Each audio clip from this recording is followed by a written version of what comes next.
सातारा जिल्हा परिषद अध्यक्ष निवडीमध्ये झालेल्या उलथापालथीनंतर शिवसेनेचे कोरेगावचे आमदार महेश शिंदे यांनी आता मौन सोडले आहे।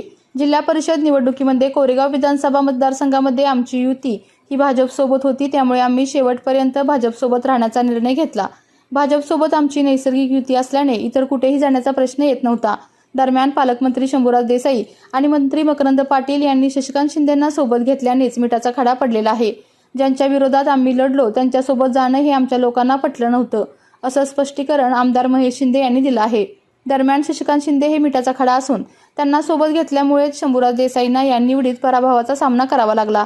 शशिकांत शिंदे जिथे जातात तिथे शेवट होतो, असा टोला आमदार महेश शिंदे यांनी लगवला आहे। तर महायुतीतील मंत्र्यांबरोबर लुडबुड करणाऱ्या शशिकांत शिंदेंनी आपली भूमिका स्पष्ट करावी व नरेंद्र मोदी आणि अमित शहाचे नेतृत्व मान्य करावे, असा टोला देखील आमदार महेश शिंदेंनी शशिकांत शिंदेंना लगवला आहे। शशिकांत शिंदे काय माझे काय बांधावरचे काय दुश्मन नाही आहेत, पण ते विरोधक आहेत आमचे राजकीय। आम्ही त्यांच्याबरोबर कुठल्या तोंडाने जाऊ शकतो? जाऊ शकत नाही।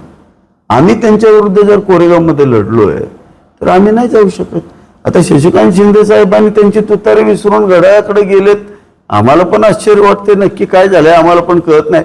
त्यांनी एकदा भूमिका जाहीर केली पाहिजे, त्यांनी सांगायला पाहिजे मोदी आणि अमित शहा हे आमचे राष्ट्राचे पंतप्रधान नरेंद्र मोदी आणि अमित शहा आमचे नेते, त्यांनी जाहीर केलं पाहिजे, त्यांनी भूमिका जाहीर केली पाहिजे। एका बाजूला इथं येऊन आमच्या नेत्यांची, सन्माननीय नेत्यांची, आमच्या मुख्यमंत्री फडणवीस साहेबांची, आमच्या प्रमुख नेत्यांची मापं काढली जातात, सरकारची मापं काढली जातात, केंद्र सरकारवर टीका केली जाते। त्या लोकांबरोबर आम्ही अलायन्स करणं योग्य की अयोग्य, हा विचार सगळ्यांनी केला पाहिजे।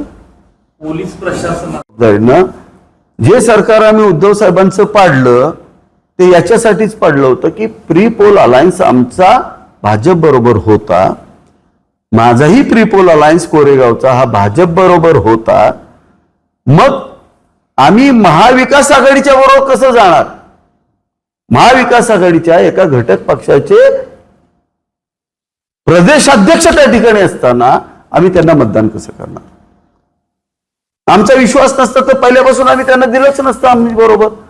परंतु त्यांचा वावर ज्या दिवशी कळला की त्यांचे सगळे कार्यकर्ते आता आम्ही सगळे महाविकास आघाडीकडे चाललोय आणि ही गोष्ट राष्ट्रवादीच्या अजितदादाच्या गटाच्या 5 सदस्यांना पटली नाही, म्हणून त्यांनी तिथं आम्हाला मतदान करण्याचा निर्णय घेतला। बघा, शशिकांत शिंदे जिथं जाते तिथं त्याचा शेवटच होतो।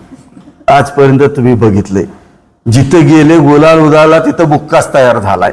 काल बी तसंच झालं, ते आलं नसतं त्यांचं भलं झालं असतं। ती राष्ट्रवादी अजित पवार गटाचे जे 5 फुटले ते यांच्या येण्यामुळेच फुटले, यांच्या लक्षातच आलं नाही ना, त्यांना पटलंच नाही ते। पण त्याच्यात एक त्यांचं चुकलं, ती मिठाचा खडा का टाकून घेतला हे आम्हाला कळलं नाही, त्यामुळे त्यांचे 5 सदस्य फुटले। जर ते मिठाचा खडा म्हणजे शशिकांत शिंदे जर आले नसते महाविकास आघाडीचा, तर मग मात्र त्यांचे जे 5 सदस्य जे राष्ट्रवादीचे आमच्याकडे आले ते आले नसते। तर सगळे व्हिडिओ काढून बघा। शशिकांत शिंदे साहेब तर जणू काय जसे कैदी आणतात तशा पद्धतीने सगळ्यांना धरून आणत होते। म्हणजे तुम्ही मला सांगा, त्यांना त्यांच्या सदस्यांवरती विश्वास राहिला नव्हता। तोच प्रश्न शशिकांत शिंदे साहेबांना विचारायचे, त्यांनी एकदा जाहीर करावं की माझे नेते हे देशाचे पंतप्रधान नरेंद्रभाई मोदी, गृहमंत्री अमितजी शहा आणि आमच्या सगळ्यांचे नेते देवेंद्र फडणवीस एकदा त्यांनी जाहीर करावं, आम्ही त्यांना स्वीकारू, संपलं का? काहीच अडचण नाही। शेवटी पालकमंत्र्यांना हे कधी तर त्याच्यावर क्लॅरिफिकेशन घ्यावंच लागेल लवकरात लवकर। आबांना त्या दोघांना घ्यावं लागेल हे क्लॅरिफिकेशन। शेवटी ज्या माहितीच्या जेव्हा आपल्याला मंत्रीपद मिळत आहेत, की आपल्याला एवढी मोठी पदं भूषवायला मिळाली, आज एवढं मोठं आपल्याला केलं ज्या माहितीनं, त्याच्या विरोधात जाऊन आपण नाही करू शकत काम। आपल्या तालुक्यातील जिल्ह्यातील बातम्या सर्वप्रथम पाहण्यासाठी आजच सातारा न्यूजला YouTube चॅनलवर सबस्क्राईब करा, लाईक करा, शेअर करा आणि बेल आयकॉन प्रेस करायला विसरू नका।